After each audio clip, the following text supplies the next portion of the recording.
autre chose que par l'incitation intrinsèque. Et faire ressentir un tout petit peu la nécessité d'une telle démarche. En fait, par exemple, dans la question très tunisienne d'ailleurs, la migration vers le PST et l'évaluation des universités, etc. Un pilier important, c'est la visibilité et l'accès en ligne des ressources éducatives. Parce que c'est une norme internationale. Maintenant, que ce soit sous sa meilleure forme possible, à savoir une granularité poussée, que ce soit avec justement un public cible, etc., ou que ce soit au moins à ses débuts, à ses embryons. Mais quand même, penser à une université maintenant en 2000, je rêve, en 2017, où il n'y a pas du tout des ressources en ligne, ça comme si on est en 19e siècle. C'est très difficile. Jérôme ou Simon, peut-on penser à une université qui n'a pas une plateforme de ces ressources? Est-ce qu'en Afrique ça existe encore? Alors, en Afrique subsaharienne. Chez nous, on a une plateforme Moodle où on a 860 espaces de cours. C'est différents cours qui sont donnés. Alors, on va dire que le bon moitié font au moins un dépôt de ressources. Il y a le 25% qui poussent des fonctionnalités beaucoup plus loin, qui vont rajouter différentes fonctionnalités, différents types d'activités. Et puis, il y a peut-être 25% de personnes extérieures, suivant des vacataires, qui ne vont pas forcément déposer des choses parce qu'il y a encore un cours pendant 4 ou 6 heures. Mais les outils sont là et on est en train de les remplir. Mais j'ai quand même une anecdote. J'étais appelé par un enseignant il y a 2 ans pour faire de l'ingénierie pédagogique avec lui. Il voulait produire un MOOC alors qu'il travaillait encore avec des transparents. Un sourd moteur. C'est quand même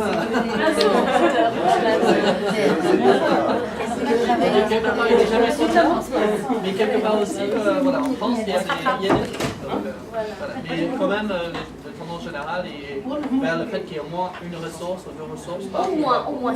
C'est possible de le filmer en vidéo. En vidéo avec.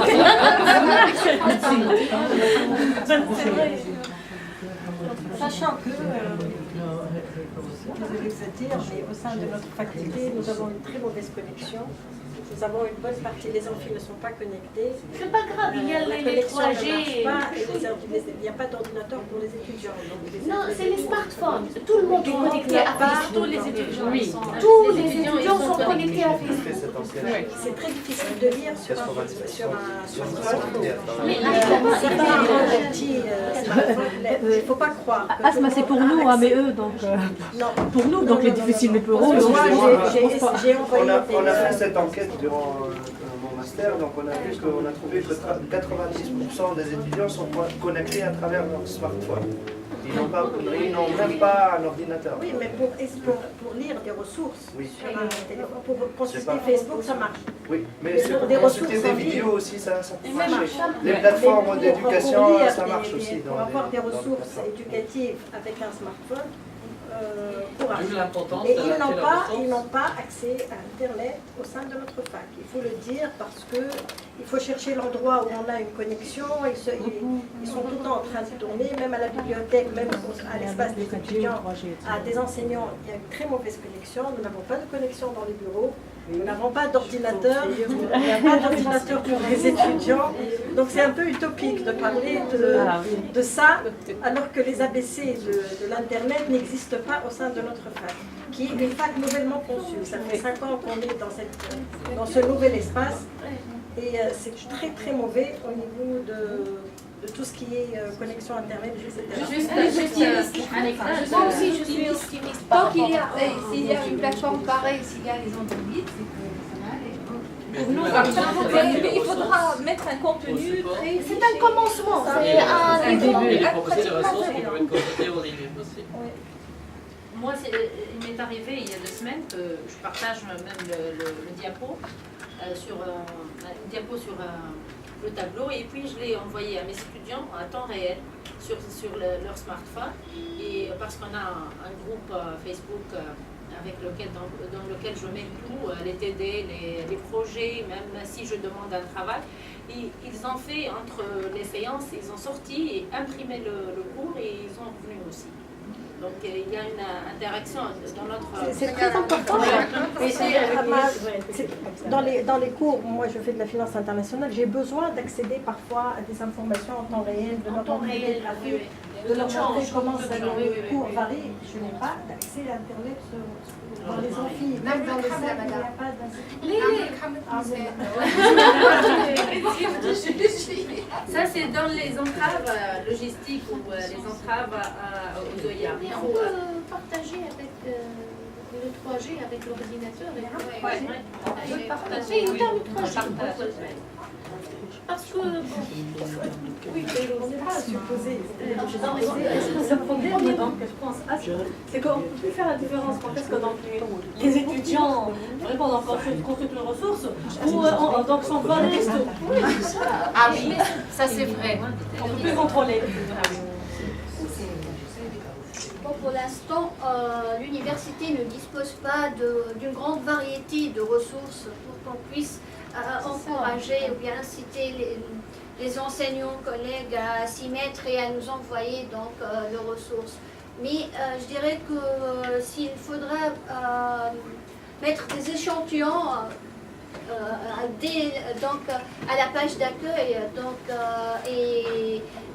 bon, ça va peut-être encourager oui, parce qu'on demande s'il y a la possibilité de soumettre, de poster des cours, des ressources en langue arabe, en langue anglaise, et tout ça c'est possible, sauf qu'il y a une certaine réticence. Donc.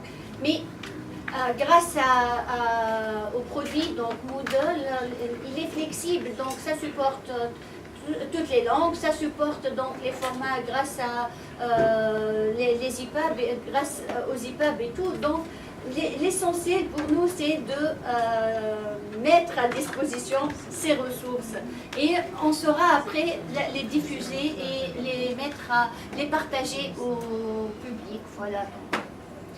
Moi, par exemple, j'aimerais bien... où est-ce qu'il est, Simon? Il est plus là. Il est branché sur son smartphone. Oui. Par exemple, pour les radiologues, je reviens toujours aux radiologues. Par exemple, nous avons des cas dispersés dans la Tunisie, surtout le territoire tunisien, des cas intéressants, parfois rares. Mais personne ne dit aux autres, j'ai vu tel ou tel cas rare avec le bilan radiologique, les aspects IRM, scanner, échographique, etc. Avec de telles ressources, on peut faire une plateforme d'échange, pas forcément entre enseignants à Gao, non, entre professionnels, pour que chacun vienne mettre les informations qu'il a, les commentaires, les cas, les interprétations. Voilà, et la protection de la vie privée par rapport aux cas médicaux. Non, on ne peut pas mettre le nom et le prénom du patient. Ça, on respecte bien la loi. Non, on ne met ni nom ni prénom. Ça a toujours été... Non, mais même un bandeau sur les yeux, pour que les gens ne soient pas reconnus. L'IRM et le scanner, c'est pas une photo du visage. Ce sont des coupes anatomiques, ce sont des... l'échographie aussi, on ne va pas dire c'est le foie de M. Flaine et pas le foie de Mme Felten, non. D'accord, on respecte l'identité du patient, ça c'est sûr. Mais une telle plateforme peut aussi aider à échanger ce genre d'informations qui sont assez importantes. Une question. Simon, vous voulez rajouter quelque chose? Oui, juste de dire que c'est ça aussi la puissance de ces plateformes, c'est quelque part ne pas utiliser ça juste comme un lieu de stockage, mais d'arriver vers une communauté de pratique. Donc c'est ça qui est plus intéressant. Et puis juste pour revenir à la question de mobile, on a travaillé dessus avec à l'éco-centrale. Donc on a des ressources là, des fameux EPUB, donc qui sont disponibles sur smartphone. Donc là en fait on a des vidéos qu'on peut lancer à l'intérieur des ressources. Donc là pas de connexion internet, je ne suis pas connecté au réseau. Et du coup, on va pouvoir également donc, agrandir le texte. On va pouvoir aller au menu, le menu contextuel pour naviguer à l'intérieur des ressources. Il y a des liens cliquables à l'intérieur pour sauter d'un endroit à l'autre. Donc, c'est quand même assez adapté aux ressources. Donc, la seule chose, c'est qu'évidemment, il faut repenser un petit peu la structuration de contenu par rapport au support, mais voilà, ça demande un petit travail d'éditorialisation, mais c'est possible. S'il y en a qui sont intéressés, volontiers, je me mets à votre disposition pour en parler. Peut-être une question par rapport au nom d'auteur. Que pensez-vous? Parce qu'on l'a discuté à un certain moment. Est-ce que par rapport au contexte tunisien, parce que je sais que les contextes changent énormément et les outputs changent selon le contexte, en fait, le nombre d'auteurs d'un cours, d'après vous, étant donné notre culture, alors vaudrait-il qu'il soit mis en exergue ou mis en cachette? Enfin, cachette, c'est mise en exergue, c'est-à-dire déjà dès qu'on rentre dans l'espace, ou en cachette, c'est-à-dire il faudrait cliquer, entrer et jusqu'au téléchargement pour que le nom de l'auteur apparaisse. Je trouve que c'est important de l'afficher. Je pense que Voilà. Oui.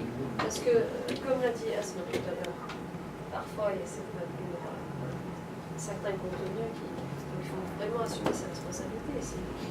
Si on met en place un cours ou une ressource, hein, pas nécessairement un cours pour ne pas. Je trouve que c'est important d'afficher dès le début. C'est-à-dire pas comme le CV.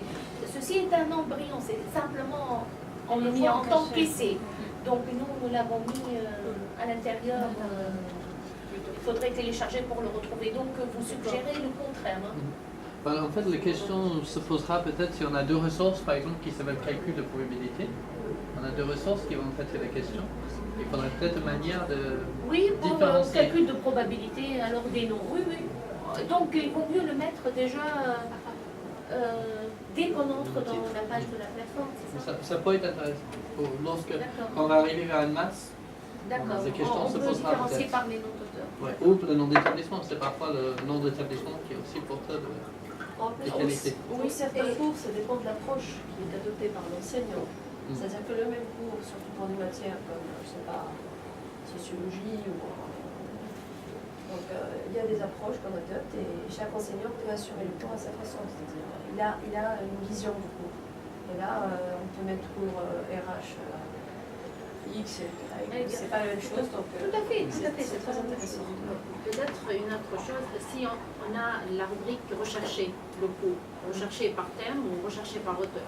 Si on a recherché par auteur, je crois qu'on doit le mettre dès le début pour aller directement au nom de l'enseignant. Oui. Pour faciliter la recherche dans le site. C'est vrai comment ça se passe.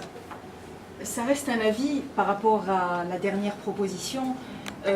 Dans les métadonnées, on met toutes sortes de caractéristiques de la ressource, ce qui par la suite pourra être utilisé pour faire les recherches. Et donc je ne crois pas que privilégier qui est l'auteur par rapport à d'autres caractéristiques de la ressource va spécialement nous intéresser.